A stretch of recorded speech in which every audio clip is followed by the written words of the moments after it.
Il y a un sondage qui a été fait par la Direction générale de la recherche en fin 2001, décembre 2001, sur l'ensemble des États européens, 15 États à l'époque. Donc sur les 15 États européens, ça a été fait en tête-à-tête avec les gens, méthode des quotas, donc vraiment statistiquement significatif. Et ça montre que, par exemple, un Européen sur 4 pense que c'est la Terre qui est au centre et tout qui tourne autour. Et donc ça permet de comprendre pourquoi l'astrologie, elle a toujours du succès. Ça veut dire que les bases mêmes des connaissances que certains ont depuis l'Antiquité, quoi, Aristarque de Samos, etc., pour ne pas le citer, eh bien, montrent que c'est pas diffusé. Donc le gros problème, c'est un problème de diffusion de la culture scientifique et technique. Culture scientifique, déjà c'est la culture tout court. Déjà le fait même que moi j'ai dit culture scientifique et technique, déjà on a tendance à le mettre à part. Alors qu'il faudrait que ce soit diffusé. Donc ce qui manque, c'est plus des actions d'animation, de diffusion, de mer à la patte, hein, comme aurait dit Georges Charpak. Donc c'est ça qu'il faut essayer de développer, et c'est ça qui comblera un petit peu le fossé. Faire comprendre ce qu'est la science. Alors c'est pas facile de faire comprendre ce qu'est la science, c'est plus facile de faire comprendre ce qu'elle n'est pas. Et c'est pour ça que moi j'aime bien prendre les phénomènes paranormaux, on prend ce qui s'appelle les pseudosciences ou les parasciences, et on montre pourquoi ce n'est pas de la science. Et ça permet de bien montrer, facilement à mon avis, comment la science fonctionne. Quels sont les critères qui font qu'une affirmation peut être scientifique. Et ça servira quand on aura un débat sur les centrales nucléaires, quand on aura un débat sur les OGM, etc., pour avoir une démarche qui soit correcte. Après, bon, chacun partira avec ses présupposés, bien sûr, mais en tout cas, au moins, on va essayer de construire un débat qui soit méthodologiquement correct. Et c'est ça qui est le plus important.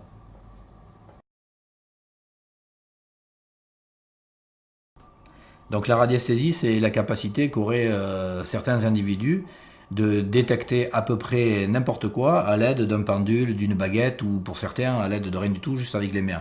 La revendication, disons la proposition qu'il y a derrière, ou l'hypothèse qu'il y a derrière, c'est de dire les objets, la matière émet un rayonnement.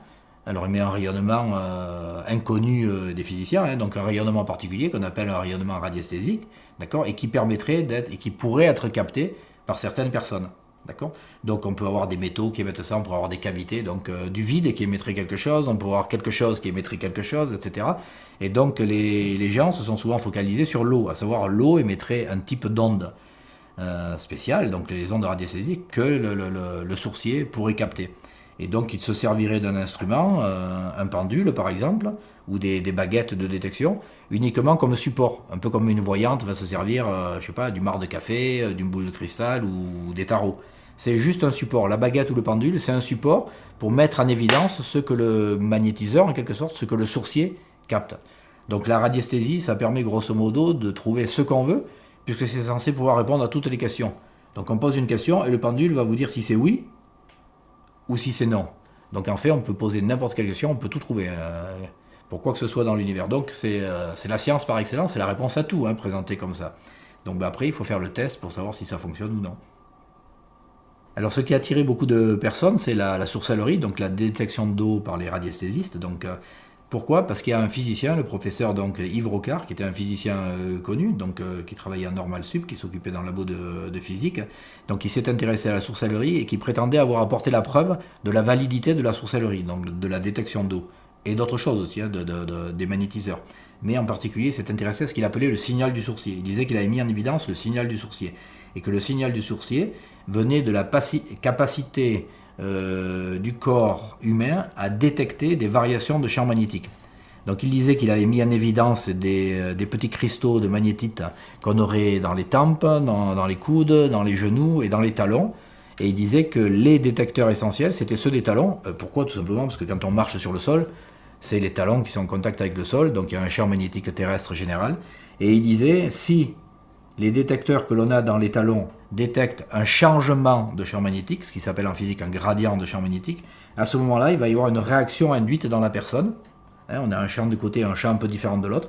Bien, ça induit un mouvement. Et ce mouvement, ça serait un mouvement musculaire qui provoque le mouvement du pendule, d'accord? Le mouvement, la mise en rotation, le balancement, ou le mouvement des baguettes. D'où la soi-disant capacité de détecter l'eau. Alors comment peut-on vérifier ça?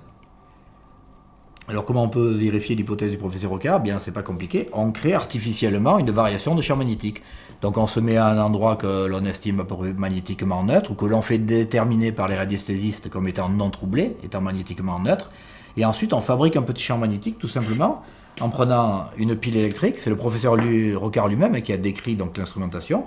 On prend une pile, on envoie donc on met la tension au bord d'un petit fil électrique qui fait des boucles, qui fait des spires. Donc on crée ce qui s'appelle un solénoïde, on met une petite résistance, et ça va créer un champ magnétique. Donc ça permet de faire un champ magnétique artificiellement à la commande en quelque sorte, en pressant sur un bouton ou en ne pressant pas. Et donc on peut mettre les personnes en condition, en les faisant, disons, en les mettant en contact, entre guillemets, en contact avec ce champ magnétique ou non. Et donc pour voir si le pendule se met à tourner. Ça c'est ce qui s'appelle l'expérience de la semelle magnétique. Donc c'est deux petits bouts de bois qui représentent des semelles. Une semelle, c'est juste un bout de bois. Et le deuxième, eh bien, il y a tout simplement le petit solénoïde pour faire le champ magnétique, pour voir si les personnes sont effectivement sensibles à cette variation, à ce gradient de champ magnétique. Et le résultat? Résultat, ben, quand on fait les résultats en les menant sérieusement, c'est-à-dire pas de la manière qui avait malheureusement été fait par le professeur Rocard, c'est-à-dire en faisant un double aveugle, à savoir que la personne qui tient le pendule, donc que l'on est en train de tester, ne sait pas s'il y a le champ magnétique ou non, et que la personne qui enregistre le résultat, c'est-à-dire qui lance le pendule et qui vérifie si le pendule rentre en rotation ou non, elle ne doit pas savoir non plus si le courant est établi ou non, pour pas qu'il y ait de contact entre les deux. Et à ce moment-là, on s'aperçoit que les résultats donnent exactement comme le tirage au hasard, une chance sur deux, pile ou face. Si on met 100 fois le courant, 100 fois on ne le met pas, on fait l'expérience, grosso modo, on va avoir une centaine de résultats positifs. Ce qui veut dire? Ce qui veut dire que c'est exactement ce que donne le hasard, à savoir qu'on lance un pendule, le pendule se met en rotation, mais il va le faire aussi bien quand on appuie, quand il y aura le champ magnétique, que quand on n'appuie pas.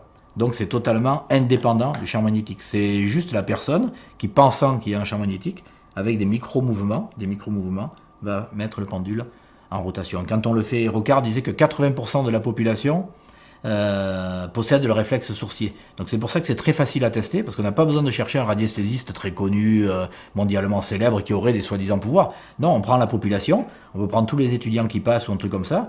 Comme Rocard disait, 80% de la population a le réflexe sourcier. Eh bien, on teste par exemple 50 personnes, et c'est vite vu, puisque sur ces 50 personnes, on en a déjà en moyenne 40 qui ont donc le soi-disant don.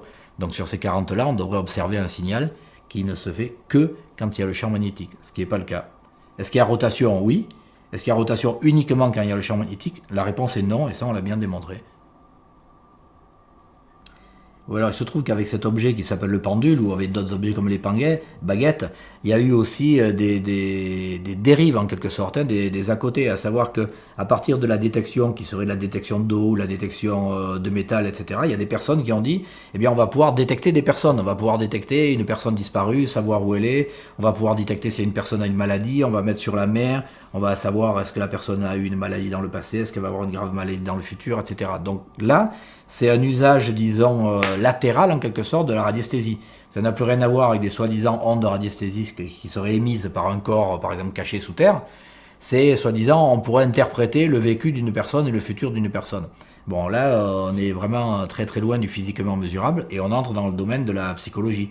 C'est ce que font les voyantes. Donc, au lieu d'utiliser un support comme le marc de café, parce que peut-être ça fait un peu désuet, ben, ils vont utiliser peut-être un pendule, ça fait un petit peu plus moderne. Ils utilisent aussi des tables, des soi-disant tables qui permettent de se calibrer.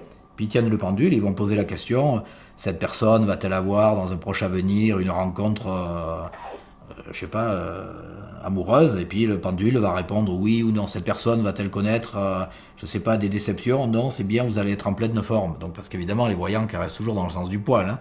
Donc à ce moment-là, c'est une utilisation, mais latérale. Donc ça n'a plus rien à voir avec une revendication physique qui est derrière.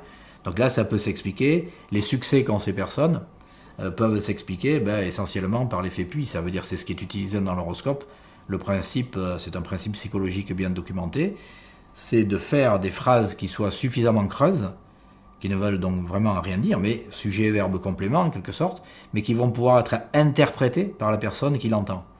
Donc c'est des phrases qui n'ont pas un sens pour la personne, mais qui ont un sens par la personne. C'est la personne elle-même qui va donner un sens à la phrase qu'elle est en train d'entendre. Et donc sur des petites expériences qu'on a menées, on s'est rendu compte qu'effectivement les personnes interprètent très facilement ce que le voyant ou la voyante va dire. Et la personne va même parler avec le voyant ou la voyante, et quand on l'interroge après, elle dira non, j'ai pas dit un mot, il a parlé tout seul, ou elle a parlé toute seule et tout, tout lui ou tout elle qui a dit « moi je n'ai rien dit ». Or, l'enregistrement magnétophone montre que la personne discutait librement avec le voyant et que c'est comme ça qu'on lui a tiré les verres du nez, quoi.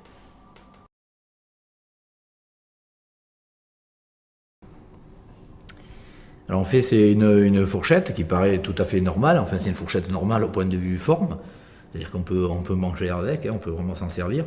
Mais par contre le métal avec lequel elle est faite, c'est un métal particulier, c'est du nitinol. Nitinol ça veut dire nickel et titane. C'est un alliage de nickel et de titane qui a la particularité de pouvoir conserver en mémoire une forme qu'on lui a imposée. Alors comment ça s'explique, disons au point de vue structure atomique en quelque sorte?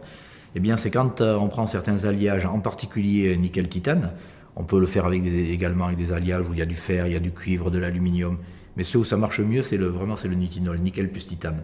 On prend l'objet, on lui donne une forme, donc par exemple ici cette forme-là, la forme qu'on veut mettre en mémoire, on porte l'objet à haute température, en tenant la forme, et puis on fait une trempe, un refroidissement instantané, on plonge dans l'eau. En fait, quand on porte l'objet à haute température, ça veut dire que tous les atomes à l'intérieur de ce métal vont se mettre exactement dans la même, ce qu'on pourrait appeler configuration, c'est en mode cristallin, quoi. Donc c'est ce qu'on appelle l'austénite, c'est la phase mère. Donc tous les atomes vont se grouper entre eux d'une certaine manière, avec une maille cristalline spécifique.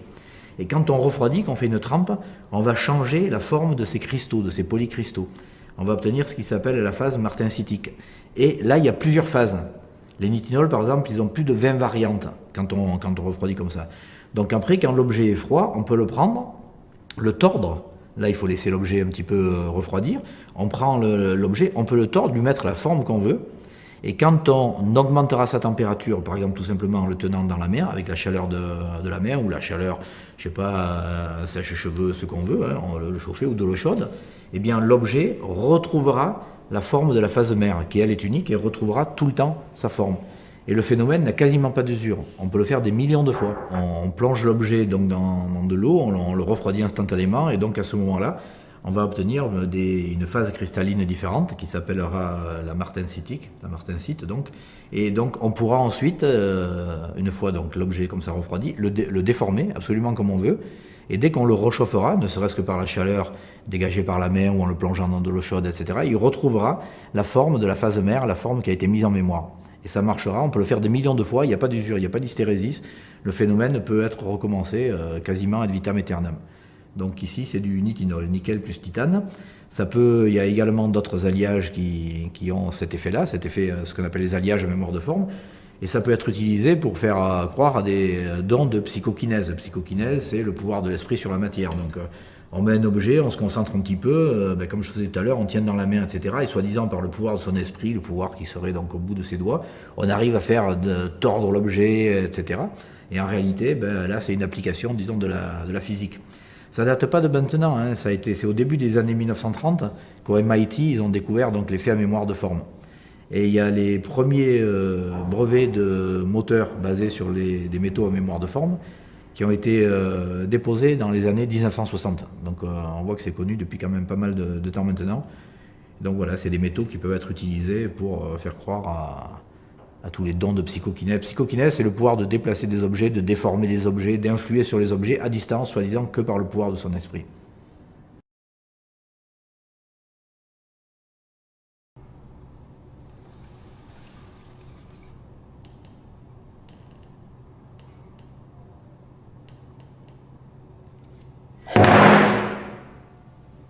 Là, on peut penser donc que c'est de la psychokinèse, qu'il ne peut pas y avoir des mains, etc., puisque c'est un objet en bois, tout ça.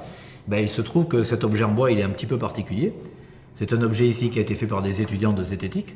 C'est un bois, une bûche qui a été non pas sciée, mais éclatée en deux. À l'intérieur de la bûche, il y a un sillon qui a été creusé donc en biais. Et dans le sillon, on place tout simplement un tube avec un liquide suffisamment visqueux, un peu comme on dirait du miel. On met un bouchon, on ferme bien, on remet le bois dessus avec de la colle à bois, on laisse sécher et on usine ensuite. On usine 24 heures ou 48 heures après, ce qui fait qu'on ne voit plus du tout les coupes, on ne voit pas du tout que l'objet a été découpé. Mais par contre, on a à l'intérieur donc du miel qui peut se déplacer. Si on le met comme ceci, le miel il va descendre, descendre et ça, il va remplir, disons, on met à peu près le tiers du tube à l'intérieur en quantité. Donc ensuite on prend l'objet, une fois qu'on le laisse dans une position donnée, ben, je vais le mettre par exemple comme ceci, voilà. Donc imaginez on a le tube qui est de biais comme ceci, on laisse un petit moment pour que le miel vienne au fond du tube, ensuite on prend, on le pose en équilibre, juste au bord, et le miel qui est ici, il va descendre lentement par gravité, puisque le tube est mis de manière oblique, il descend très très lentement, et il va donc déplacer le centre de gravité du bois. À ce moment-là, le centre de gravité sera plus loin que le petit gobelet qui est ici, et donc à ce moment-là, il fera basculer l'objet.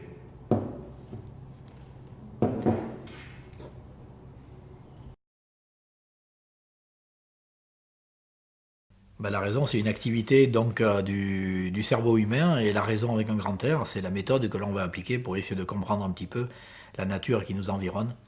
Donc la raison ou esprit critique, finalement, grosso modo, c'est le même terme. Hein. Esprit critique, c'est un terme peut-être un peu plus moderne, un peu plus usité, quoi.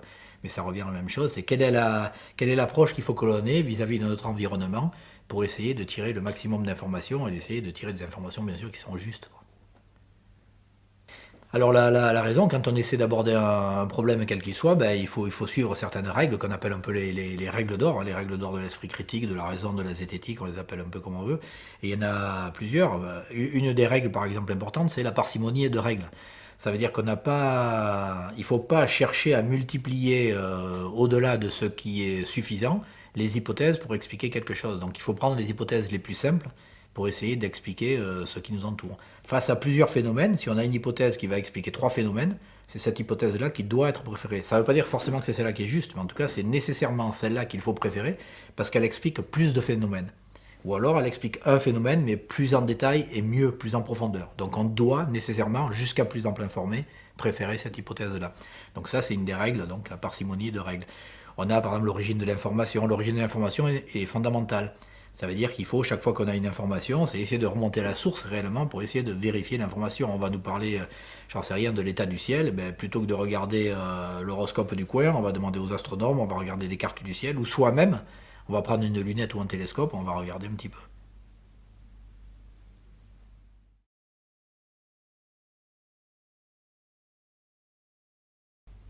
Alors la différence entre une pensée scientifique et une pensée pseudo-scientifique, tout d'abord c'est sur le terme pseudo-scientifique, hein. Il y a beaucoup de domaines où il y a beaucoup d'hypothèses ou quoi qui sont ascientifiques, hors du domaine scientifique. Donc là ça pose pas de problème en fait aux scientifiques. Ce qui pose problème c'est les pseudo-sciences. Du style quand on va parler d'homéopathie qui est une pseudo-médecine, etc. Il y a des champs scientifiques et des champs pseudo-scientifiques. Le pseudo-scientifique, ce qu'il y a, c'est qu'il se présente comme scientifique. C'est cette revendication. Et c'est pour ça que ça devient finalement un petit peu comme une confrontation par rapport au champ scientifique. Le champ scientifique, il se définit, c'est un champ cognitif comme un autre, hein, mais il se définit par induction, déduction, rétroaction. Induction, c'est-à-dire on va essayer à partir de phénomènes qu'on va observer dans la nature, on voit, je sais pas, une étoile qui explose, etc. On va essayer d'en tirer une information. On va essayer d'en induire quelque chose. À partir de là, on formule une hypothèse. Je sais pas, sur la naissance, la vie, la mort des étoiles, ou sur les êtres vivants sur Terre, etc. Et là, on va essayer de regarder, de faire une hypothèse, à condition que cette hypothèse, elle ne soit pas, premièrement, autocontradictoire, c'est-à-dire il faut qu'elle soit logique en elle-même, mais aussi il faut qu'elle soit cohérente avec ce qui existe à l'extérieur. Donc là, on a un deuxième principe. Le premier, c'était l'évidence des faits, il faut vérifier que ça existe, donc c'est un critère expérimentaliste, disons. Et le deuxième, c'est un critère de cohérence, à savoir, l'hypothèse que je formule, il faut qu'elle soit cohérente avec ce qui est déjà dans le corpus connu.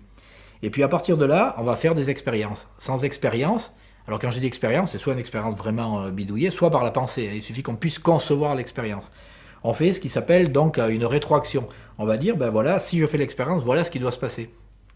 Si on ne peut pas mettre l'hypothèse sous la forme si, alors, si ceci est vérifié, alors j'en déduis que, alors l'hypothèse, elle n'est pas scientifique. Elle est peut-être amusante, hein, elle est peut-être intéressante, on peut en discuter dans un salon, mais on est hors du champ scientifique. Dans le champ scientifique, il faut que ce soit fructifère. C'est-à-dire qu'il faut qu'on puisse poser une hypothèse et qu'on puisse en tirer des conséquences. Donc on dit si ceci est vrai, alors j'en déduis que. Et on fait une expérience. Et puis on regarde si c'est vrai, alors on fignole un petit peu. On essaie de descendre d'une décimale, de regarder un peu mieux. Et chaque fois qu'on fait cette boucle, eh bien on améliore.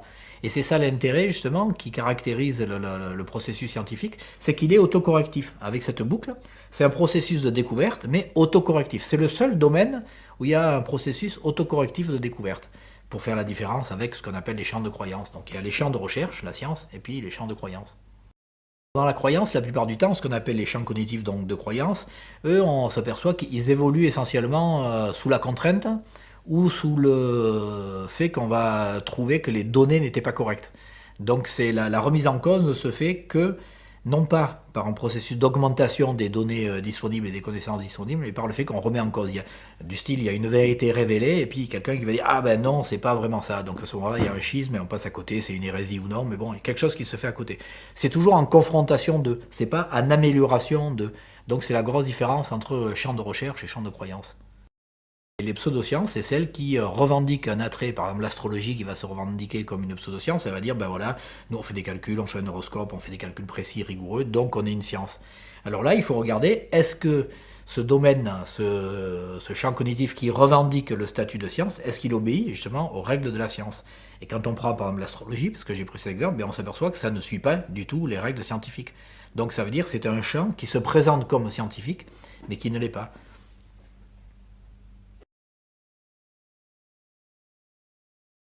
Souvent, les scientifiques désenchantent le monde, enfin on entend ça, on brise le rêve, la poésie, alors qu'il suffit de discuter avec n'importe quel collègue scientifique et on s'aperçoit qu'au contraire, le scientifique, par définition, il est curieux, il est ouvert sur la nature, sur l'environnement et tout, et son principe, c'est d'essayer de regarder tout ce qui est justement un peu hors norme, parce que c'est ça qui va amener de l'information, c'est ça qui va amener de la découverte. Et pour avoir ça, ben, il faut avoir de l'imagination. Donc l'imagination débridée complètement, c'est sûr, ça va pas très très bien fonctionner en science, mais l'imagination, elle est fondamentale. Le rêve, la poésie, l'imagination, c'est fondamental, c'est ça qui va permettre de bâtir de nouvelles hypothèses. Mais après, on dit rêve, mais sans laisser le rêve être ton maître. Hein. C'est Rudyard Kipling qui disait ça, et le scientifique, c'est exactement ce qu'il applique. Il laisse son imagination déborder, et puis ensuite il dit ben, je vais faire une expérience, une manip, pour essayer de contrôler si oui ou non, dans tel et tel cas, il y a ça qui se produit. Donc c'est... moi je dis toujours, c'est le droit au rêve a pour pendant le devoir de vigilance. Donc il faut effectivement se lancer, plonger dans tout ce qui est extraordinaire, faire travailler son imagination, mais après il faut savoir faire des expériences qui soient rigoureuses, scientifiquement bien construites. Ben, ça procure d'abord une aisance financière, si c'est des bons charlatans. D'accord. Et puis après, qu'est-ce que ça amène comme bénéfice? Ben, il se trouve que ça leur amène aussi d'autres bénéfices, essentiellement des bénéfices psychologiques, quoi. Puisque le gars, il va avoir un ascendant sur son entourage, un ascendant sur le public qui le regarde, donc ça lui fait un changement en quelque sorte de statut social, quoi. C'est quelqu'un qui va avoir de la reconnaissance des individus, les individus viennent le voir et puis il soigne ou il prédit, etc. Donc ça va le conforter encore dans sa croyance, si tant est qu'il avait.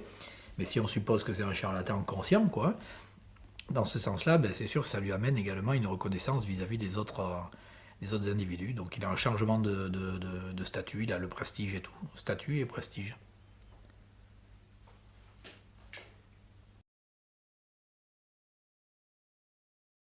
L'effet Pangloss, donc du précepteur de Candide, ou l'effet bipède, hein, on verra pourquoi. L'effet bipède, ça correspond finalement à confondre l'effet et la cause. C'est-à-dire on inverse un petit peu le sens de la causalité, s'il y a causalité, hein, le sens finalement de la flèche du temps. Donc ça veut dire on revient à inverser quel événement précède l'autre. Donc pourquoi moi j'appelle ça l'effet bipède? C'est parce qu'il y avait une BD que j'aimais bien. Il y avait un petit dessin, et la légende du dessin, c'était l'existence des pantalons prouve que Dieu a voulu que nous soyons des bipèdes. Et ça c'est vraiment un effet bipède, un effet Pangloss par excellence, quoi. On voit les pantalons, on constate les deux jambes, on constate les deux pantalons, donc on en déduit que... Donc l'effet Pangloss, c'est finalement un petit peu ce qu'on va voir intervenir dans le créationnisme. Ça intervient souvent. Donc le créationnisme, c'est l'étincelle, enfin divine, qui aurait fait l'univers. Et puis on va mettre ça en opposition, enfin en tout cas aux États-Unis ça se fait, chez nous un peu moins avec l'intelligent design, mais donc avec l'évolution. Et la différence entre les deux, ben, finalement, c'est un effet Pangloss. Parce que quand on va prendre l'évolution, la théorie de l'évolution, donc le domaine scientifique, eh bien, qu'est-ce que c'est? On part des faits, et puis on va essayer d'en tirer des conclusions. Donc le scientifique, il va dire, voici les faits, essayons de collecter tous les faits, voici les faits, quelles conclusions peut-on en tirer? Alors que les créationnistes, ils vont prendre la Bible sous le bras, la Genèse en particulier, et puis ils vont dire, voici la conclusion, quels sont les faits qu'on peut trouver pour accréditer cette conclusion. Donc on voit bien que dans le cas du domaine scientifique, on part des faits et on va vers les conclusions, on essaie d'en tirer des conclusions, alors que dans l'autre cas, on part de présupposés et on cherche en sens inverse, donc on inverse la flèche du temps en quelque sorte, on cherche les faits qui peuvent corroborer. Mais évidemment, quand on cherche les faits, on ne va pas chercher tous les faits. Donc en plus, derrière, il y a un tri des données. Ça veut dire que dans l'effet Pangloss, de manière indirecte, il y a la plupart du temps un tri des données. Quand on revient en sens inverse, ben évidemment, on prend que les flèches qui partent de cet endroit-là. On ne prend pas toutes les flèches qui sont passées ailleurs. Donc on fait un tri radical des données. Et évidemment, on va trouver des faits qui confortent la théorie, parce qu'on ne cherche que les faits qui confortent la théorie. Donc ça, c'est l'effet Pangloss. Confusion entre le sens de la flèche du temps, finalement. Confondre les faits et la cause.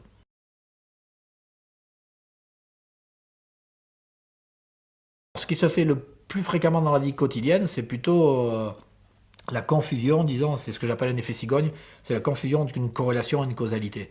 C'est-à-dire où on est dans le bon sens de la flèche du temps. Parce qu'inverser la flèche du temps, les gens en principe, quand on dit voici la solution, et puis ils tiennent la genèse de la mer, chercher les faits qui correspondent, les gens se rendent bien compte que là, quand même, il y a un problème. Par contre, là où ça passe beaucoup plus facilement, c'est quand on est dans le bon sens de la flèche du temps, mais on va chercher un paramètre, par exemple, on va regarder, je sais pas, augmentation du nombre de cancers dans la population de la ville, et puis l'autre paramètre qu'on va regarder, c'est augmentation de la consommation de lait. Et puis on trace et on s'aperçoit qu'effectivement, ben, l'un est proportionnel à l'autre. Au plus la consommation de lait augmente, au plus le nombre de cancers augmente. Et donc la confusion, l'effet cigogne, va être de dire ben, le lait provoque le cancer. Alors qu'il y a une troisième variable qui est, on regarde, et on s'aperçoit que c'est la population de la ville qui a augmenté. Donc évidemment, s'il y a plus de gens, il y a plus de consommation de lait, mais malheureusement, il y a plus de cancers.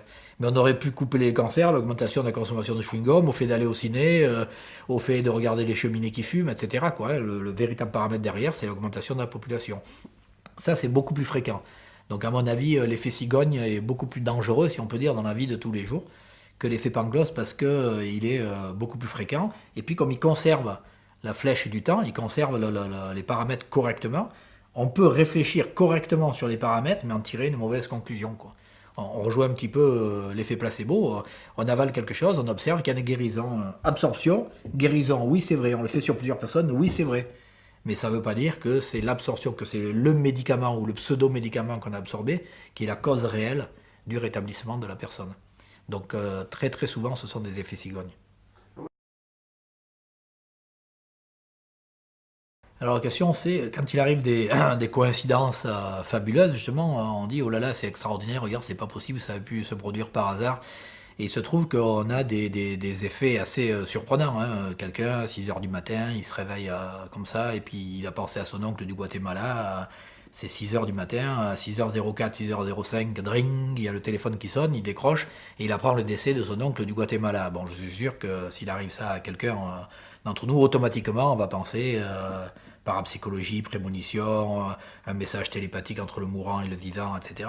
Le problème, encore une fois, c'est qu'on ramène ça à soi-même, à l'individu. Ça nous arrive, c'est surprenant, c'est l'expérience personnelle. Et c'est sûr, on ne pourra pas nous faire accepter que c'est le hasard. Exactement comme le gars qui a gagné le loto, il va dire c'est mon jour de chance, c'est normal, etc. Et en fait, la confusion, elle est qu'on oublie de regarder le nombre de personnes sur lesquels ça peut se produire. C'est-à-dire que le nombre de personnes qui dorment, le nombre de personnes qui rêvent, le nombre de personnes qui se réveillent, le nombre de coups de fil qui sont donnés, puis malheureusement le nombre de personnes qui décèdent, etc. Et puis les relations entre les personnes. Donc les coïncidences dites extraordinaires, elles se produisent en fait parce qu'on fait intuitivement un tri de l'échantillon. On garde un petit effectif. On pense que les événements ne nous concernent que nous, alors que déjà il faut ramener à la population, puis à la population de la planète. Et là on s'aperçoit que des événements dits extraordinaires sont en fait tout à fait banals, tranquilles, il n'y a aucun problème, ça se produit vraiment souvent.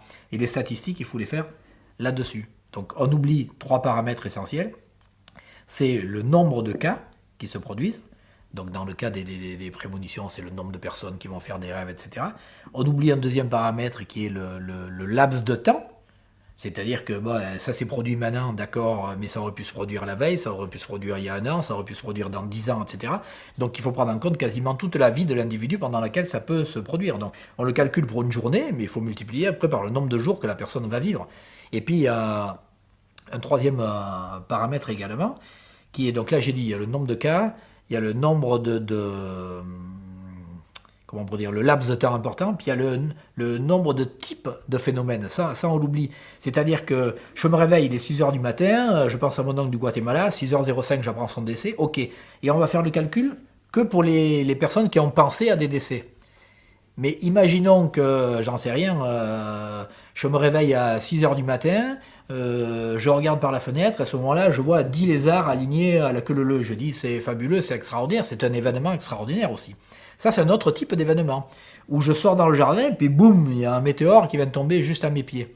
Et c'est des événements qu'on n'a pas pensé à prendre en compte.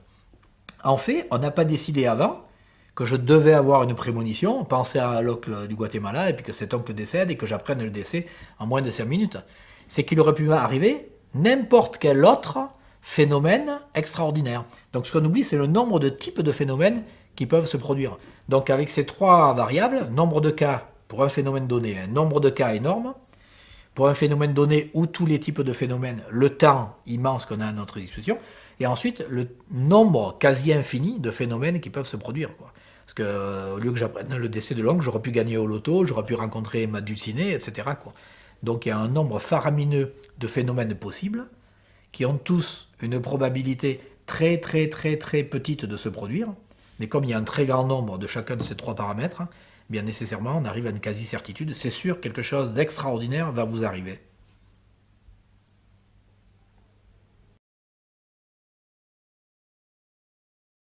Donc il existe une particularité humaine qui fait partie d'autres particularités aussi, qu'on appelle la cécité inattentionnelle. Ça a été mis en évidence par des psychologues américains qui ont fait une expérience assez amusante.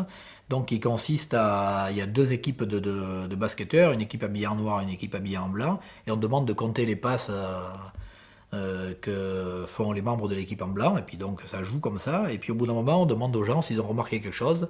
50% des personnes n'ont rien remarqué, et il se trouve qu'il y a un gorille qui est passé, qui s'est arrêté au milieu, qui a fait comme ça, et puis qui est sorti de l'écran en quelque sorte, sorti du champ, et 50% des personnes ne l'ont pas vu. Donc c'est ce phénomène qui s'appelle la cécité inattentionnelle, ou la cécité attentionnelle, ça dépend des auteurs. Et c'est assez extraordinaire, ça consiste en ceci, que quand on focalise l'attention sur quelque chose, bien, il se trouve que finalement on diminue, enfin c'est pas qu'on diminue son champ visuel, on trie l'information que le champ visuel amène à notre cortex, et enfin on retient que l'information qui nous intéresse. Parce que le gorille il est quand même passé dans notre champ visuel, mais on ne l'a pas imprimé en quelque sorte, on ne l'a pas enregistré. Et donc c'est quelque chose qui a des applications pratiques dans la vie de tous les jours, et qui peut permettre d'expliquer certains accidents de voiture et tout, des mouvements qu'on voit plus trop parce qu'on y est habitué et qu'on focalise notre attention sur quelque chose. Ce qui voudrait dire que, par exemple, trop focaliser son attention sur la conduite, eh bien, peut amener justement à faire des erreurs de conduite si on n'a pas un champ visuel un peu plus large, un peu plus neutre, de manière à tout enregistrer. Et ce qui est intéressant, c'est qu'il y a d'autres expériences qui ont été faites, qui ont montré qu'il y a ce qu'on appelle la cécité au changement. Alors ça, à mon avis, c'est encore plus fort que la cécité inattentionnelle. Et les expériences, c'est par exemple quelqu'un dans la rue, donc c'est quelqu'un, un expérimentateur, qui va interroger une personne, donc qui est le sujet mais qui ne le sait pas, et qui lui dit: est-ce que vous pourriez m'indiquer la direction de telle rue? Et alors la personne, gentiment, commence à indiquer, et puis à ce moment-là, arrivent deux personnes qui sont en train de tenir une porte, qui portent une porte, et qui passent entre la personne qui est renseignée et la personne qui demandait le renseignement. Et au moment où les porteurs passent, il y a un changement de personne, et donc un des porteurs sort en quelque sorte, et la personne qui demandait le renseignement part avec la porte. Mais il se trouve que la personne, le piéton en quelque sorte, qui était en train de donner les renseignements, ne voit pas, dans 50% des cas pareil, ne voit pas le changement de personne. C'est absolument époustouflant. Il y a d'autres expériences qui ont été faites, par exemple à un comptoir, où c'est une personne qui donne une information, puis qui dit: attendez, je cherche un formulaire, elle se baisse, et la personne qui se relève, c'est une autre personne. Eh bien, majoritairement, les personnes ne remarquent pas le changement de personne. Visage différent, tenue différente, coiffure différente, etc. C'est absolument époustouflant. Ça veut dire que, contrairement à ce qu'on pense, on a tendance, nous, à penser, généralement, tous les individus pensent que ce qu'on est capable de retenir vraiment de manière très très précise et correcte, déjà de voir ce qu'on a en face de nous. Première erreur, c'est pas forcément vrai. Donc on pense qu'on est capable de voir intégralement ce qui est dans notre champ visuel, et on pense qu'on est capable de retenir de manière très précise et correcte des événements, des dates, des lieux, des souvenirs, des odeurs même. Ben, il se trouve que ce sont des croyances erronées. Ce sont des croyances erronées en fait qui sont dues aux limitations de nos capacités. Nos capacités intellectuelles, nos habiletés intellectuelles sont moins fortes que ce qu'on présuppose a priori. Et donc il y a cet effet de focalisation qui fait qu'on perd pas mal d'informations.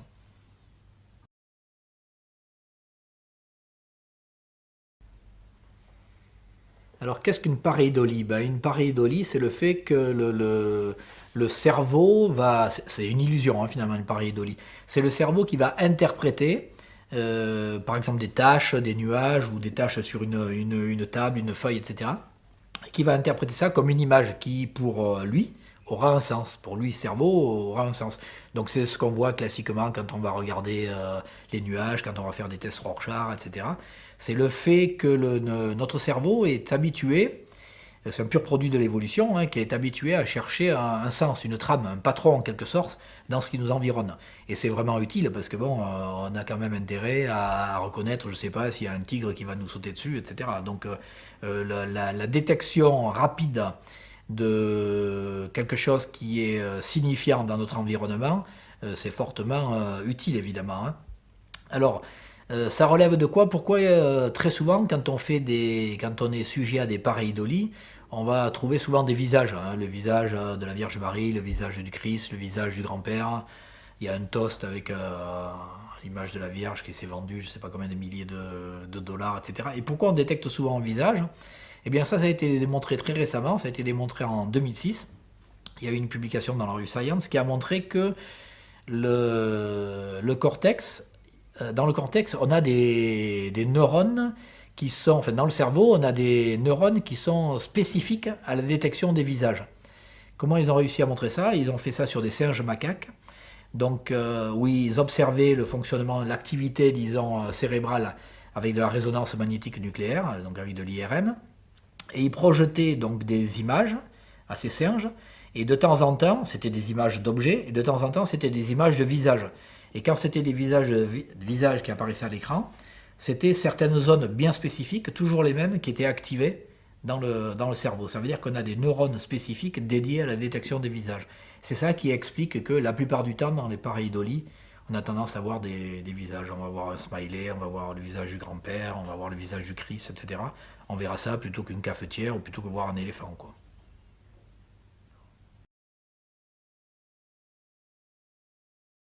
Alors comment est né le spiritisme? Le spiritisme, il a démarré donc en 1847 aux États-Unis, dans l'État de New York.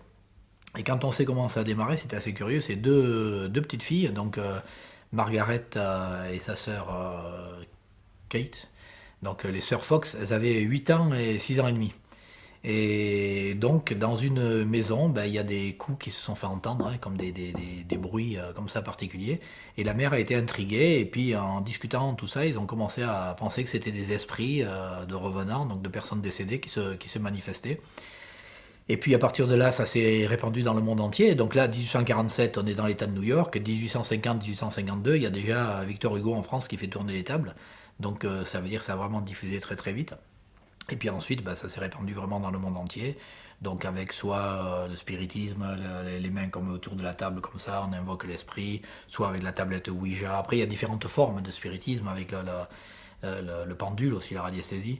Il se trouve que tout ça, ça a démarré donc par deux gamines, donc je répète, 8 ans et 6 ans et demi, qui ont pris une pomme, qui l'ont attachée au bout d'un ressort et qui faisaient bomber le soir comme ça pour effrayer leur mère. Ça paraît incroyable, mais ça a démarré comme ça. Et ensuite, elles se sont rendues compte qu'elles arrivaient à faire du bruit, tout simplement comment? Avec leurs pieds ou avec leurs genoux, elles arrivaient à faire craquer les orteils du pied. Et c'est en plaquant donc leurs jambes contre un pied de table, ça faisait une résonance et elles ont créé ce qui s'appelle les raps. Les raps, c'est les bruits des esprits.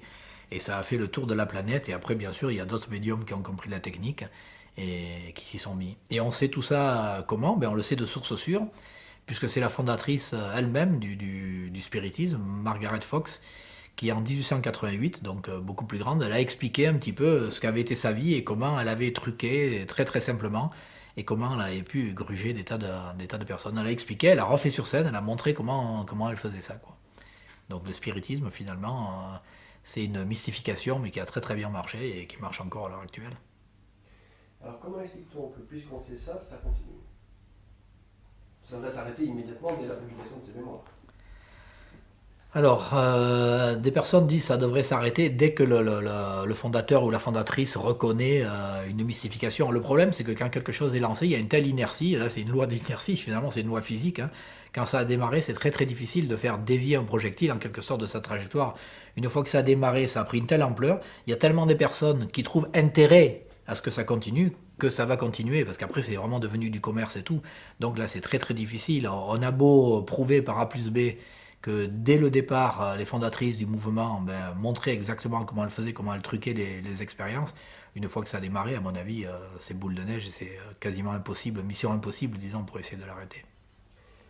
Alors, quand on est face à une séance de spiritisme avec un verre, qu'est-ce qu'on peut expérimenter pour voir si c'est vrai, si ça marche pas, si c'est truqué Alors, ce qu'il faut faire déjà, c'est se mettre en condition, comme si c'était vrai. Donc, hypothèse, le spiritisme existe, il faut se mettre en situation, on met les mains, on met le verre au milieu, ou on met l'index, souvent c'est ça, on prend un verre, on le retourne, on met l'index dessus, et puis on invoque l'esprit, donc on fait la lumière tamisée, etc. Spirituel, il faut vraiment faire l'expérience telle que ceux qui pratiquent, disons, le spiritisme demandent à ce que ce soit fait, hein. Donc, il faut faire comme ça. Si ça marche pas, ok, donc ça veut dire qu'il n'y a rien. Et si ça marche, ça veut dire que le verre commence à bouger, à ce moment-là c'est bien, ça veut dire qu'on est dans de bonnes dispositions, l'esprit se manifeste. On ne sait pas encore ce que c'est, mais l'esprit se manifeste.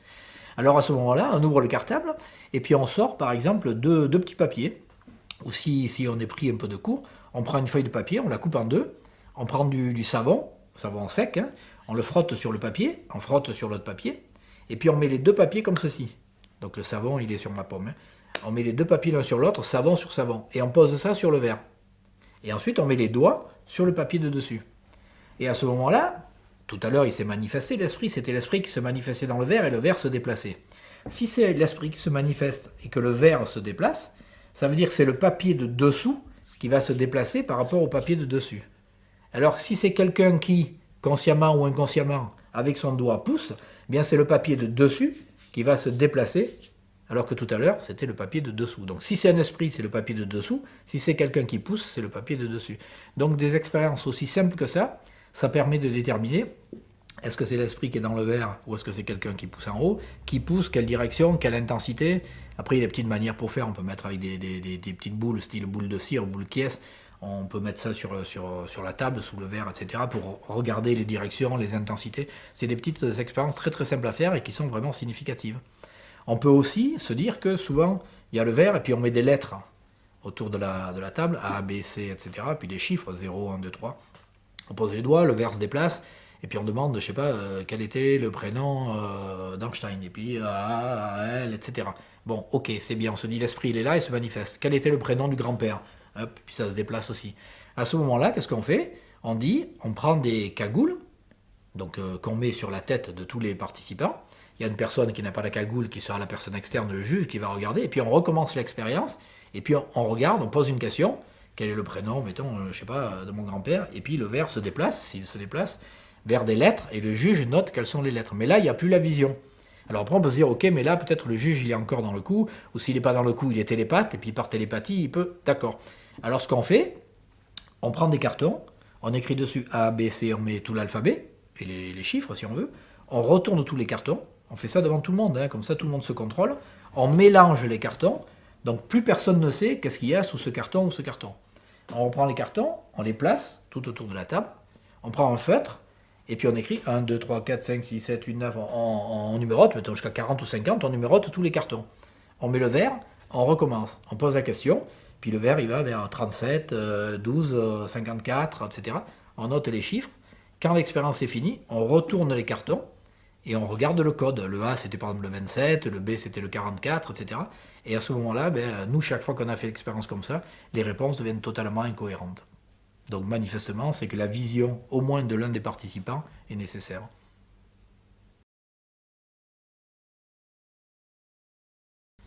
Alors souvent on nous parle du mécanisme donc d'auto-persuasion pour les personnes qui font de la radiesthésie, du spiritisme, de la sorcellerie. La sorcellerie ou radiesthésie c'est très très voisin. Et en fait c'est quelque chose qu'on observe. On a des personnes qui sont venues pour se faire tester au laboratoire qui sont des personnes de toute bonne foi, qui pensent avoir des pouvoirs. Et comment elles se sont persuadées qu'elles ont des pouvoirs? Eh bien elles ont fait des expériences. Et puis elles disent, ben voilà, j'ai eu 98% de résultats positifs, ce que nous disait un sourcier qu'on a testé ici sur le campus Sciences. Et il se trouve que quand on discute un peu, eh bien on s'aperçoit que c'est un processus finalement oui, d'auto-persuasion, parce que la personne, qu'est-ce qu'elle a fait? Elle a fait des expériences et elle ne retient finalement que les expériences qui ont été positives. Donc c'est des prophéties auto-réalisatrices, quoi, finalement. C'est-à-dire qu'il y a une annonce qui est faite, et puis quand il y a une annonce contraire qui arrive, il y a une espèce de dissonance cognitive qui arrive, eh bien la personne, elle va oublier. Elle va oublier, c'est-à-dire elle va ne pas compter cette expérience, ou alors elle va dire, oui, mais là c'est normal, celle-là, il faut que j'arrête parce que j'étais fatigué, ou la veille il y avait eu un décès dans ma famille, ou j'étais inquiet pour telle et telle chose. Et donc il y a ce qu'on appelle les positions de repli. Donc la personne, en toute bonne foi, hein, j'insiste là-dessus, elle élimine consciemment, hein, mais elle élimine sans se rendre compte les cas, disons, qu'il faudrait prendre en compte pour faire une statistique correcte. Et donc après, ben, évidemment, sur le nombre de cas réduit qu'elle a conservé, elle a conservé dans sa mémoire que les cas qui étaient positifs, ben, la personne dira 98% de succès. Mais il se trouve que quand nous, on fait l'expérience ensuite avec cette même personne, ben, le taux de succès que donne le hasard chaque fois qu'on a fait l'expérience correctement. Je crois qu'on le retrouve partout, dans tous les domaines. À partir du moment où quelqu'un se pense investi d'une mission, j'en sais rien, quelqu'un veut se présenter à la présidentielle, et puis il pense sincèrement, enfin, il vit que pour ça, mais je pense que la personne, automatiquement, elle va s'auto-persuader, elle va éviter tout ce qui pourrait être donc négatif pour elle, cette personne. Donc, par exemple, ça veut dire qu'elle va faire déjà ce qui s'appelle de l'exposition sélective. C'est-à-dire, si quelqu'un lui amène de l'information, tant que l'information, moi je veux me présenter, etc., tant que l'information va dans mon sens, ok, je la prends, je reçois une information contraire, non, je la rejette. Elle va prendre que de l'information qui va dans le sens de ses présupposés. Donc, ces présupposés vont être augmentés. Donc ça, c'est l'exposition sélective.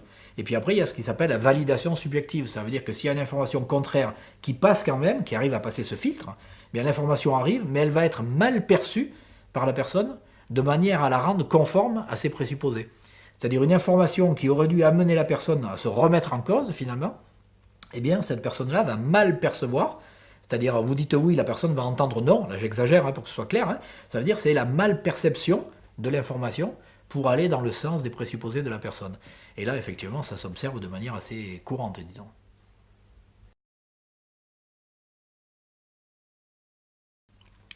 Alors, qu'est-ce qu'on appelle une hypothèse alternative?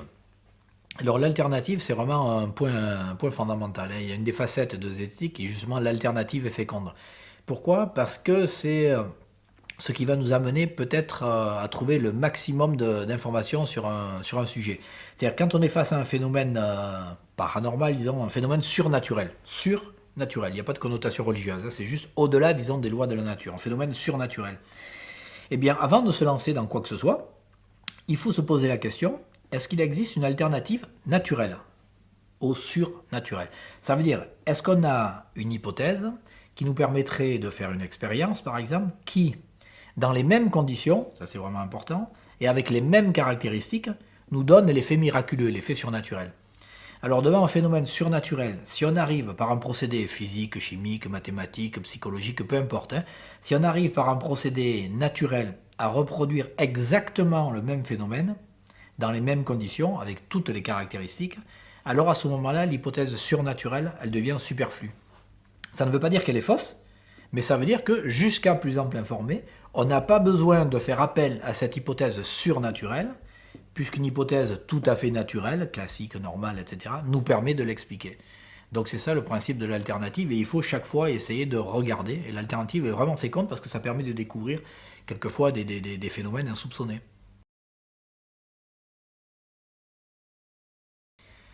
Donc on nous dit quelquefois la science ne peut pas tout expliquer. Et donc c'est pas parce qu'on n'arrive pas à ne pas expliquer un phénomène que ce phénomène n'existe pas. Et tout le problème, c'est dans la science n'arrive pas à tout expliquer. Et ça c'est vrai, c'est sûr, la science ne peut pas tout expliquer, heureusement, sinon nos descendants ils n'auraient plus de boulot. Hein. Mais le problème c'est dans le tout. Pour pouvoir expliquer quelque chose, encore faut-il que ce quelque chose il existe. Or sur les phénomènes paranormaux, le problème il est sur la simple existence de ces phénomènes. Donc nous, notre point c'est de dire la dent d'or de Fontenelle, hein, c'est-à-dire avant d'essayer de comprendre pourquoi il y a un gamin qui, soi-disant, est né avec une dent en or, essayons de contrôler si c'est vraiment de l'or. Et puis on s'aperçoit que non, que c'est un revêtement qui est dessus. Donc avant de vouloir créer une théorie parapsychologique ou normale, hein, donc surnaturelle ou naturelle, avant de vouloir prendre une théorie pour expliquer un fait extraordinaire, vérifions d'abord l'existence du fait. Et il se trouve que souvent, quand on fait ça, on s'aperçoit que le fait n'existe pas. On nous dit les radiesthésistes trouvent de l'eau. Ok, on fait des expériences. Et bien les expériences ont démontré, c'est pas une supposition, ont démontré qu'ils ne trouvent pas l'eau. Les radiesthésistes trouvent le métal. On a fait des expériences, les radiesthésistes ne trouvent pas le métal. Donc tant que le fait n'est pas vérifié, nous, c'est pas la peine qu'on cherche à faire des théories, quoi. C'est James Randi qui disait ça. Il disait quand on lui pose la question de savoir comment vous expliquez, j'en sais rien, la psychokinèse ou l'effet Ganzfeld ou un truc comme ça, il répondait par une question, c'est comme se poser la question, est-ce que si on met de la vaseline dans la cheminée, le Père Noël va glisser plus vite, quoi. Bon, je veux dire, c'est pareil, c'est au même niveau. Donc assurons-nous bien d'un fait avant de vouloir en donner la cause.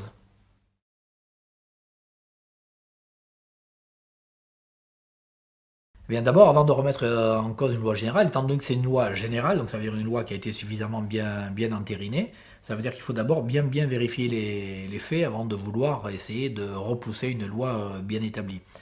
Et il faut comprendre que la parapsychologie, souvent, elle heurte de plein fouet certaines lois, comme la conservation de l'énergie, la conservation du mouvement cinétique, etc. Et ce sont des lois qui ont été prouvées, en quelque sorte, par des milliers d'expériences, des dizaines, des centaines de milliers d'expériences. Donc avant de vouloir remettre en cause ces lois très bien établies, il faut déjà vraiment s'assurer des faits parapsychologiques qui sont revendiqués. Quelqu'un nous dit par exemple aussi le pouvoir de la psychokinèse, donc le pouvoir de l'esprit sur la matière. Quelqu'un peut à distance, par le seul pouvoir de son esprit, faire bouger quelque chose, donc agir sur la matière. Bien, c'est bien, mais ça pose quand même un petit problème, parce qu'il y a un postulat, c'est qu'un postulat, mais un postulat efficace, qui dit que justement l'esprit ne peut pas agir directement sur la matière. Sauf évidemment mon esprit sur mon corps et votre esprit sur votre corps. Hein. Mais sinon, mon esprit sur le corps du voisin, ça pour le moment on ne l'a pas vu. Et pourquoi il y a peu de chances qu'on le voit? C'est qu'un postulat très simple qui dit l'esprit ne peut pas agir directement sur la matière. Supposons que ce postulat, parce que c'est qu'un simple postulat, supposons que ce postulat soit faux. Si ce postulat est faux, ça veut dire qu'on peut agir sur la matière. Donc quand on veut faire une expérience, un parapsychologue qui va faire une démonstration, par exemple, il va dire, voilà, j'ai fait une expérience qui a démontré que la psychokinèse ou la radiesthésie existe. Eh bien, il ne pourra jamais être sûr de la validité de son expérience, parce que peut-être c'est son esprit qui a agi sur la mesure, qui a agi sur l'appareil, qui a agi sur le pendule. Vous faites venir un scientifique, un sceptique comme ils les appellent. Le sceptique vient, il fait l'expérience et il va dire l'expérience n'a pas marché. Ok, mais peut-être c'est le scientifique qui, par le pouvoir de son esprit, n'oublie pas, on est dans l'hypothèse, hein, donc par le pouvoir de son esprit, a fait que les aiguilles ont montré 0 au lieu de montrer, je sais pas, 3612. Donc si ce postulat n'est pas vrai, on ne peut plus rien démontrer. Donc nécessairement, ce postulat est juste. Donc ça veut dire que l'esprit ne peut pas agir directement sur la matière. Il faut toujours qu'il y ait un intermédiaire pour la transmission de l'information, pour la transmission de l'énergie. Donc manifestement, il y a beaucoup de données entre guillemets, parapsychologiques, qui sont contraires aux lois qui gèrent l'univers, aux lois qui régissent l'univers. Ah mais l'esprit agit sur la matière, c'est sûr, mais c'est l'esprit de mon esprit sur mon corps qui peut agir, c'est pas mon esprit sur le corps du voisin, quoi. Est-ce que mon esprit agit sur mon corps? Je pense que c'est une évidence et ça se vérifie tous les jours. Il suffit de regarder un petit peu, dans certains cas, il y a des personnes qui se coupent, qui ont des accidents graves ou un truc comme ça, ils arrivent à se couper la douleur pour faire quand même, j'en sais rien, ce qu'il faut faire, essayer de se bander, faire un garrot, monter dans une voiture, aller à l'hôpital ou un truc comme ça, la personne arrive à l'hôpital et boum, c'est seulement à ce moment-là qu'elle va tomber dans les pommes. Donc ça veut dire que la personne a dû se faire sécréter très rapidement des endomorphines, des morphines endogènes, qui font que ça lui a coupé la douleur, qui lui a permis de tenir le coup jusqu'à l'hôpital. Donc est-ce que l'esprit agit sur le corps? Oui, c'est une certitude, il n'y a pas de problème. Est-ce que l'esprit agit de manière aussi détournée? C'est aussi le cas, mais j'en sais rien, un gosse qui court, il tombe, boum, il se fait une grosse badole, la maman elle arrive à le prendre dans les bras, puis elle fait le bisou magique sur la badole, et à ce moment-là, le gosse a plus mal. Alors bien sûr, on peut se poser la question, c'est peut-être le bisou magique de la maman qui a agi, mais peut-être, plus certainement, c'est le fait que le gamin a mis en état disons, de bien-être par le bisou de sa maman, eh bien lui, son corps, son esprit va obliger en quelque sorte son corps à sécréter les morphines qui vont lui couper la douleur. Et ça marche très très bien chez les gamins, on l'observe. Donc est-ce que l'esprit agit sur le corps? Oui, c'est une certitude. Il n'y a pas besoin de faire de la parapsychologie pour ça, quoi. Mais il y a des limites. Mais il y a des limites, ouais. Alors on nous parle aussi de guérison comme à Lourdes, tout ça, on nous parle de l'effet placebo, des personnes sont guéries. Est-ce que les personnes sont guéries? Oui, des guéris ou en rémission, hein, je veux dire, après il faut faire la différence, mais est-ce que ça marche? Oui, mais est-ce que ça marche pour les raisons qui sont revendiquées? Et la réponse, quand on examine, c'est non. Donc ça marche, oui, pas pour les raisons qui sont revendiquées. Donc ce qu'il faut essayer de bien différencier, c'est essayer de comprendre quel est le principe de base du fonctionnement. La personne absorbe par exemple un produit, elle est intimement persuadée que ce produit va lui faire quelque chose, et se trouve qu'à ce moment-là, quelque chose se passe dans son corps. Et c'est ça qu'il faut essayer de comprendre. Et c'est là que, malheureusement, toutes les revendications des pseudomédecines, des parapsychologues, etc., ont un fort effet négatif. Parce qu'elles vont empêcher les recherches sérieuses. Pourquoi? Parce qu'on va dire, vous prenez une petite granule comme ça, vous l'absorbez, peinard, vous êtes tranquille et vous n'avez pas la grippe. Donc on a la solution, qui est une solution de facilité, mais qui est une fausse solution. C'est pas cette granule qui ne contient rien, objectivement, ça se mesure, elle ne contient rien, c'est pas ça qui va agir. Donc il faut essayer de comprendre qu'est-ce qui déclenche chez la personne le procédé qui va faire que ça va marcher. Et malheureusement, quand on donne une solution toute faite, une solution parapsychologique, on coupe court à toute recherche dans ce domaine. On voit un petit truc dans le ciel qui se déplace. Et les gars, ils disent, pas de problème, on sait, c'est les aliens qui viennent nous voir de temps en temps et puis ils se camouflent. Donc on nous donne une solution toute faite, c'est une solution de facilité qui empêche de se dire, bah tiens, finalement c'est bizarre, il y a des phénomènes comme ça, puis de comprendre que finalement c'est un plasma, puis on découvre un plasma, qu'est-ce que c'est, les plasmas ionisés, comment ça pourrait servir, qu'est-ce qu'on pourrait en faire, etc. Ça veut dire que les solutions parapsychologiques, les solutions paranormales, sont des solutions de facilité qui sont des solutions négatives.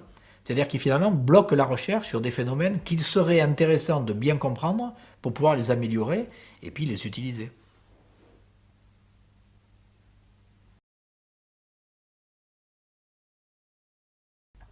Ben, il se trouve que les médias à l'heure actuelle ont un impact beaucoup plus grand qu'il y a quelques décennies parce que c'est essentiellement des médias électroniques entre guillemets, hein, donc ça couvre tout, hein, radio, télé, web, etc. Et il y a un effet donc, qui est l'effet caisse de résonance.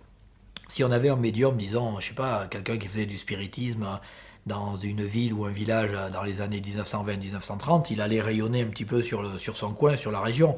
Donc il allait toucher quelques dizaines de milliers de personnes, quelques centaines de milliers de personnes, en étant un petit peu large, mais sans plus. Et puis il se trouve qu'avec la télévision, la radio, maintenant avec le réseau, avec la toile, eh bien si quelqu'un passe à une émission de télé en montrant qu'il tord trois petites cuillères, il va toucher un premier public facilement 10 à 15 millions de téléspectateurs, et puis ça va diffuser, donc il va toucher plusieurs dizaines de millions de téléspectateurs.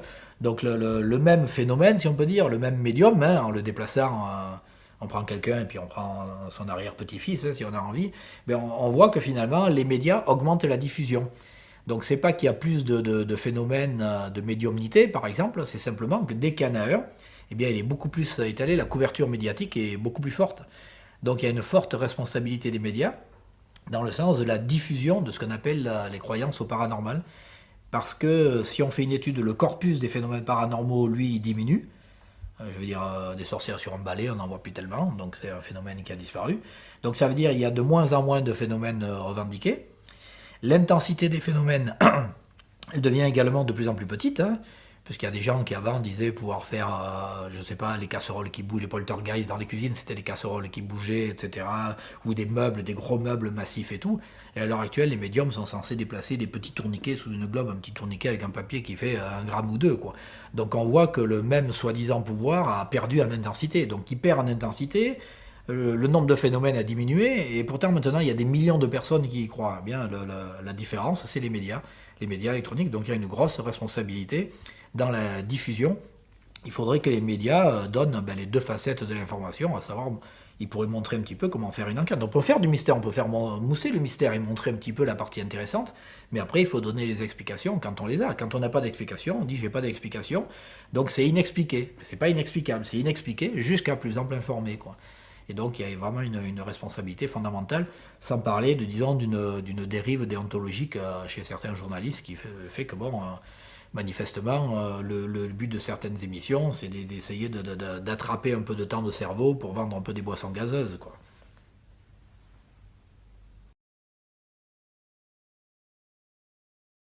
Une pensée matérielle, c'est une pensée qui s'appuie sur ce qui est le matérialisme. Ça veut dire que dans l'univers n'est accessible, enfin n'est accessible, non c'est pas le terme juste, n'intervient dans l'univers que ce qui est matériel. Il n'y a pas de séparation entre le matériel et le spirituel. Quand une personne va dire par exemple il y a l'esprit humain et l'esprit humain il est quelque part à l'extérieur, l'âme. Donc là ils vont faire une espèce de dualité. Bien, il se trouve que quand on va raisonner de matière matérialiste, il n'y a pas de dualité. On va dire au contraire, ça c'est une seule unité. Et il se trouve que ce qui crée l'esprit ou la conscience qu'on va appeler de l'esprit humain, ben, c'est tout simplement le cerveau humain, le cerveau, la moelle épinière, enfin il y a tout le reste qui joue. Hein. Mais disons, ben, c'est des échanges électriques entre neurones.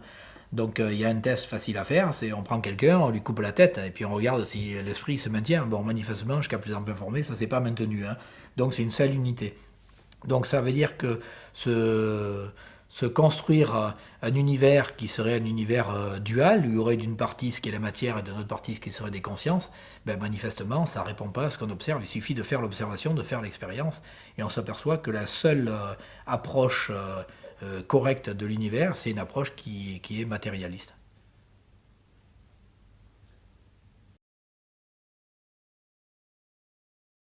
Le problème, c'est que souvent, ça dérive un petit peu, et les gens nous disent, vous ne pouvez pas prouver que ça n'existe pas, donc ça existe. Et c'est ça qui est gênant. Donc c'est là qu'il faut faire attention. Les gens vont dire, ben, vous ne pouvez pas prouver que les ovnis n'existent pas, donc des aliens sont venus nous voir et sont venus sur Terre. Non, c'est deux problèmes séparés. C'est pas parce qu'on n'a pas l'explication de quelque chose que ça veut dire que cette chose-là existe forcément. Les gens disent absence de preuve n'est pas la preuve de l'absence. Ben ça, on est bien d'accord, les scientifiques, ce sont les premiers à dire ça. Hein. Mais ça veut dire que quand quelque chose est possible, ça ne veut pas dire que cette chose est certaine et qu'elle existe. La non-impossibilité de quelque chose, on va se dire non-impossible. Donc c'est deux négations qui se détruisent. Donc la non-impossibilité, c'est juste une possibilité. C'est pas forcément une existence. Et donc il ne faut pas confondre ce qui est possible et ce qui est certain, quoi.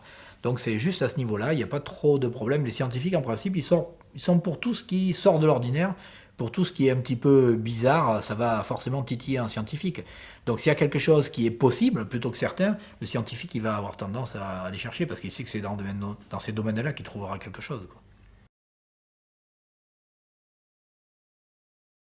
Oui, le problème qu'on nous soumet souvent, c'est ce qu'on appelle le problème de l'expérience personnelle. Les gens disent, ben moi j'ai vécu ça, ou j'ai pris tel granule et puis ça va mieux, donc ça veut dire que la granule fonctionne. Et c'est vrai que là c'est un domaine un petit peu plus délicat, parce qu'il y a deux choses différentes. C'est le constat, par exemple, d'une personne qui va mieux. On peut effectivement mesurer que la personne, physiologiquement, elle va mieux, donc il y a quelque chose qui s'est passé.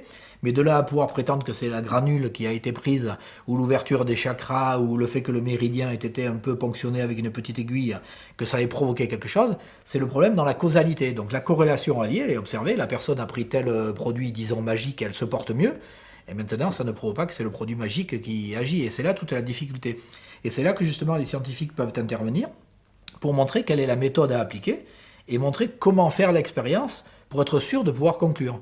C'est-à-dire dans le cas par exemple où on va absorber des granules et puis on va voir un effet, on va mettre des granules et puis on va mettre des pseudo-granules, c'est-à-dire des granules qui contiennent autre chose que ce que le premier granule contient, plus un troisième granule qui contient strictement rien. Et puis on va faire sur un échantillon suffisamment important de personnes, et on va faire absorber le granule qui contient rien, le granule qui contient autre chose, et le granule qui contient la soi-disant potion magique. Et puis après on va regarder combien de personnes se portent mieux dans chacun des groupes. C'est la seule manière pour pouvoir en quelque sorte différencier ce qui est une corrélation. Corrélation, c'est simplement un lien statistique entre deux variables, de ce qui est une causalité. Ça veut dire A cause B, B cause C, etc. Donc c'est ça qui est difficile à différencier dans l'expérience personnelle, parce qu'en plus, l'expérience personnelle, ça ramène à l'individu. Et c'est normal, l'individu a toujours tendance à... Hein, on est un peu nombriliste, on est une civilisation de nombrilistes, donc on est content, on fait un horoscope, les étoiles c'est pour nous, c'est pas pour le destin de la planète, c'est juste pour nous, c'est quand même beaucoup mieux, quoi. Donc là c'est pareil, c'est l'expérience personnelle qui ramène tout à soi. Et en fait, il faut qu'on puisse raisonner pour conclure statistiquement, globalement. Il faut regarder les choses globalement. Et ça, c'est vrai que pour l'individu, c'est moins valorisant en quelque sorte. Mais c'est la seule manière de pouvoir tirer des conclusions. Dans le champ scientifique, quand on veut avancer et qu'on aborde justement des problèmes où il y a une forte composante, disons, psychologique, hein, dans la partie médicamenteuse, etc., il faut impérativement, pour essayer de déterminer est-ce qu'il y a un effet placebo ou non, est-ce qu'il existe, le placebo existe, ok, est-ce que l'effet placebo existe ou non, ça c'est moins évident. Et donc pour le mesurer, pour différencier, je répète, corrélation de causalité, il faut faire des analyses statistiques sur des grands échantillons.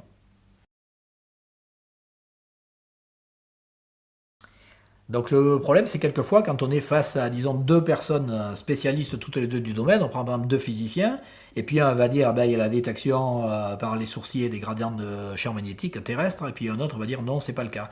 Alors là, c'est vrai qu'un individu du public face à ces deux personnes, ben, là, les deux personnes ont la même, disons, qualité en quelque sorte, donc les deux témoignages paraissent également crédibles. Ben, ce qu'il faut faire, il faut remonter l'origine de l'information, c'est-à-dire regarder effectivement les expériences, si possible, demander donc à une troisième personne de refaire les expériences ou soi-même essayer de s'y mettre. La plupart du temps, même des expériences compliquées, même des expériences qui semblent relever de la physique compliquée, peuvent se faire toujours avec scotch et bout de ficelle. Il faut essayer de serrer. Qu'est-ce qui se passe? Par exemple, si on parle de la radiesthésie, donc de détection de champs magnétiques, est-ce que le pendule tourne oui ou non? Ben, ça, c'est quelque chose qui peut être mesuré par n'importe qui. Donc il suffit de faire l'expérience simplement en le faisant de manière cachée. On va mettre le courant électrique ou ne pas le mettre. Et la personne qui fait l'expérience n'a pas besoin d'être un physicien. La personne sait qu'elle a mis le courant électrique, et donc il y a un courant électrique qui circule, donc un champ magnétique, même si elle ne connaît pas la formule, qui se crée. Et donc s'il y a le champ magnétique, le pendule est censé tourner. Donc elle met ou elle ne met pas le courant et elle observe le résultat. Seulement, malheureusement, ça demande beaucoup de temps. Et le problème, c'est qu'on ne peut pas s'amuser à tout vérifier. Donc ce qu'il faut essayer de trier, c'est de regarder quel est le champ qui fait le plus consensus. On prend l'ensemble des spécialistes et on regarde sur 100 spécialistes, il n'y aura jamais 100% d'accord, il y a toujours un petit peu.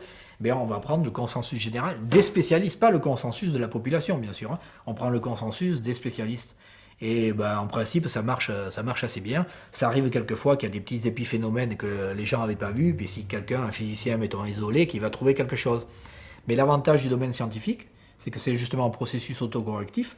Ça veut dire qu'à partir du moment où le collègue il sort son expérience et il montre que son expérience est bien faite, il y a d'autres collègues qui la refont, qui disent oui, il a raison dans tel et tel cas, puis petit à petit ça change, et à ce moment-là, l'ensemble des spécialistes se retrouvent de l'avis de celui qui était isolé. Donc ça, c'est le principe vraiment scientifique de la démarche de la confrontation des idées.